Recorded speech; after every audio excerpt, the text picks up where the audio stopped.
भाई के आने के बाद डिपार्टमेंट खाना का ज़्यादा हो गया, इंग्लिश का कम। और कविता का जहाँ तक सवाल है, जो आपने पोएम सुना ना, द प्रीस्ट ऑफ नेचर, तो ये हम लोगों ने ऑनर्स में जब से पढ़ाई शुरू की तो अंग्रेजी साहित्य में ग्रामीण जीवन के बारे में बहुत ज़्यादा चर्चा है, जिसको हम लोग पेस्टोरल एलिमेंट कहते हैं। एक शब्द है पास्चर लैंड, चारागाह, जहाँ भैंस चराई जाती है, गाय चराई जाती है, और अंग्रेज जो तो भेड़ चराते थे। तो शेफर्ड्स के लाइफ पे काफ़ी कुछ लिखा गया। और अगर आप देखेंगे तो यूनान में 3री शताब्दी में थियोक्रिटस, बायोन और मॉस्कस, ये 3 बहुत बड़े पोएट हुए जिन लोगों ने पेस्टोरल एलिजी लिखा। एलिजी का मतलब किसी के डेथ में लिखी हुई कविता। तो थियोक्रिटस ने पहले लिखा था एडोनिस, एक कविता। एडोनिस एक इमेजिनरी एक शेफर्ड है, गरेरिया है, जो बहुत ही सिंपल है। और गरेरिया जो भेड़ चढ़ाते हैं ना, वो गाना वाना गाते रहते हैं, गीत लिखते भी हैं, और बड़ा सिंपल लाइफ होता है। तो उनके इनोसेंट लाइफ पे एक बहुत बड़ी कविता 3rd सेंचुरी BC में यूनानी कवि थियोक्रिटस ने लिखी थी। अब हुआ ये कि एडोनिस का ये मिथ जो है, वो कहानी है कि एडोनिस जो है, ग्रीक मिथ में ये पौराणिक कथा है कि एडोनिस इतना सुंदर है, गरेरिया है, कि गॉडेस ऑफ लव जो है यूरेनिया, ऊपर से जब आती है उसको देखती हैं तो उसको मोहित होती हैं, अट्रैक्ट होती हैं, और उससे प्रपोज करती हैं शादी के लिए। और एडोनिस मना करता है, और वीनस उनका नाम, गॉडेस ऑफ लव, उनका नाम है वीनस। जब एडोनिस मना करता है तो वीनस उसका पीछा करती हैं, और समहाउ एडोनिस एग्री कर जाते हैं मजबूरी में। और उसके बाद इसी बीच क्या होता है कि एक वाइल्ड बोअर, एक जंगली सुअर जो है, वो एडोनिस का शिकार कर लेता है, उसका डेथ हो जाता है। फिर वीनस उसके डेड बॉडी को लेके जुपिटर गॉड के पास जाती हैं और कहती है कि इसको लाइफ दीजिए, क्योंकि ये मेरा प्रेमी है। चूंकि गॉड की बात है, जुपिटर उसको 6 महीने की जिंदगी देते हैं, और ये कहानी उस समय से प्रचलित है कि हर 6 महीने एडोनिस जिंदा हो जाता है वीनस के लिए, और 6 महीने वो डेथ रहता है। अब ये जो एडोनिस की कहानी है, ये जो एलिजी है, इसको थियोक्रिटस ने लिखा। फिर थियोक्रिटस के डेथ के बाद उनके शिष्य बायोन ने उन पर लिखा।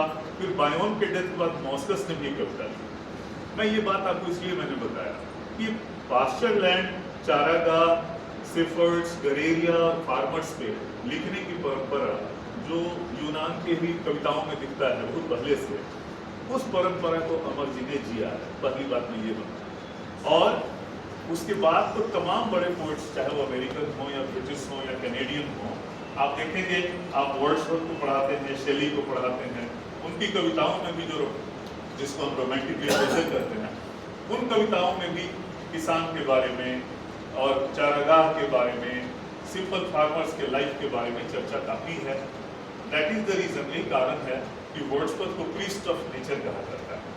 मैथ्यू आर्नल्ड ने वर्ड्सवर्थ को कहा था हाईएस्ट प्रीस्ट ऑफ नेचर। थोड़ी सी बात यहाँ ये भी समझनी है कि प्रीस्ट ही क्यों कहा गया।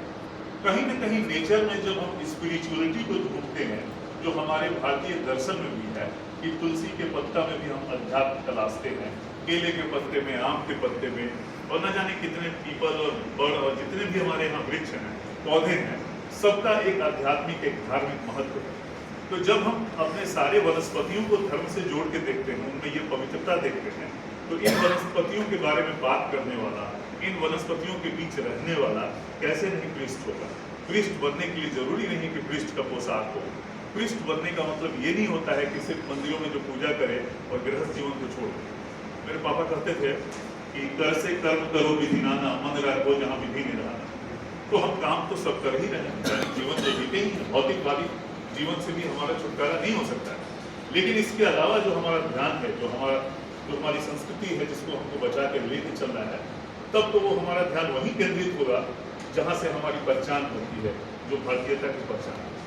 अमर जी की कविता प्रीस्ट ऑफ नेचर में इन्होंने दिखाया है कि एक किसान वाकई एक प्रीस्ट है जो नेचर से जुड़ के रहता है, और नेचर से अलग हम अपने जीवन की कल्पना कर भी नहीं सकते हैं। चाहे किसी भी तौर पे हो, हम नेचर से पूरी तरह से उस पर आश्रित भी हैं, उससे जुड़े भी हुए हैं, और नेचर के कई आयाम हैं। मैं बताऊँ, आप अक्सर महसूस करेंगे कि जब आप ट्रेन में बैठते हैं और लगातार अपनी थकाऊ जिंदगी से बच करके 3 दिन 2 दिन की यात्रा पर ट्रेन में निकलते हैं, और एसी में नहीं, अगर खिड़की खुली हुई हो और जब हरे भरे पेड़ दिखते हैं तो अनायास आपके मुँह से गाना निकलने लगता है। ये जो नेचुरल ब्यूटी है, आप कार में बैठ के जाते हैं, पहाड़ों को देखते हैं, तो स्वाभाविक ढंग से आपका एक दूसरा ही रूप निकल के आता है। आप गुनगुनाना शुरू करते हैं, आप स्वच्छंद हो जाते हैं, एक नेचुरल एक्सप्रेशन आ जाता है। वही नेचुरल एक्सप्रेशन कविता का रूप ले लेता है और वही कविता जब लिखी जाती है तो ट्विस्ट ऑफ नेचर बन जाता है। क्या कहते हैं, ये दिल से जो बात निकलती है असर रखती है, दिल से जो बात निकलती है असर रखती है, ताकते पर नहीं परवाज मगर रखती है। तो कविता वही है जो दिल से निकलती है और अमर जी की तमाम कविताएं, चाहे वो ट्विस्ट ऑफ नेचर हो जो अभी सिलेबस में भी आ गया, या और बहुत सारी कविताएं जो ये लिखते हैं, आप देखेंगे उन कविताओं को भी जब जोड़ के पढ़ते हैं तो आपको लगेगा कि इनकी कविताएं धरती की कविता है। ये धरती की कविता, धरती का स्पंदन, धरती की जो सांस है, इसकी जो खुशबू है, सबको समा करके अपनी कविताओं में पिरोते हैं। और ऐसे ही व्यक्तित्व के साथ रहने से हो सकता है कि हमें भी वो खुशबू आ जाए। मुझे फिर 2 लाइन याद आ रहा है कि खुशबू को फैलने का बहुत शौक है मगर, खुशबू को फैलने का बहुत शौक है मगर मुमकिन नहीं हवाओं से रिश्ता किया जाए। तो अमर जी वो हवा है जिनसे रिश्ता करने पे खुशबू के फैलने की संभावना बढ़ जाती है। मैं इनके बारे में बहुत कुछ कर सकता हूँ, लेकिन समय का अभाव भी है और अच्छी भाषण है। मैंने कई बार देखा कि थोड़ी बहुत हंसी भी आ रही थी, मैं भी थोड़ा वैसा ही हूँ। जब बैठ जाऊँ कुर्सी पे तो लगता है कि बड़ी चीनी गाने की संभावना रहती है, लेकिन चूंकि अध्यक्ष हूँ मैंने आंखें खोल के रखी है। अमन जी को मैं बहुत बहुत धन्यवाद दूंगा। इनका काम अभी काफ़ी आगे जाने वाला है।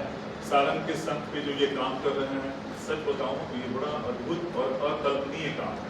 इसके पहले हमें नहीं लगता था कि किसी ने सोचा होगा कि गांव में, चमड़ में, देहात में जो मठ है, जहां आमतौर पे हम समझते हैं कि ग्रामीण जीवन से जुड़े हुए गांव के लोग ही मठों पे जाते हैं, झोला झंडी सब ले करके लोग पहुंचते हैं, 1-2 दिन उनको फुर्सत होती है तो रुकते हैं, वहाँ खिचड़ी और प्रसाद खाते हैं। इससे ज़्यादा हम मठ के बारे में नहीं सोच सकते थे। लेकिन सच्चाई ये है कि उन मठों में वो अध्यात्म के अलावा साहित्य की जो पूंजी छुपी हुई है, उसको निकालने का ये जो काम कर रहे हैं, अद्भुत काम है। और ये जो काम है कि जो रचनाएं हैं, चाहे भोजपुरी में हो या अन्य गांव की भाषाओं में हो, जिस तरह से उसको इन्होंने निकाला, रीप्रिंट कराया, दोबारा उसको जीवित कर रहे हैं, रिसरेक्ट कर रहे हैं, ये बहुत बड़ा इनका योगदान साबित होने वाला है। ऑलरेडी यूट्यूब पे या अन्य सोशल मीडिया के चैनलों के माध्यम से इनको काफ़ी ख्याति मिल रही है इस काम के लिए, क्योंकि ये रिवाइवल ऑफ सेंट लिटरेचर है।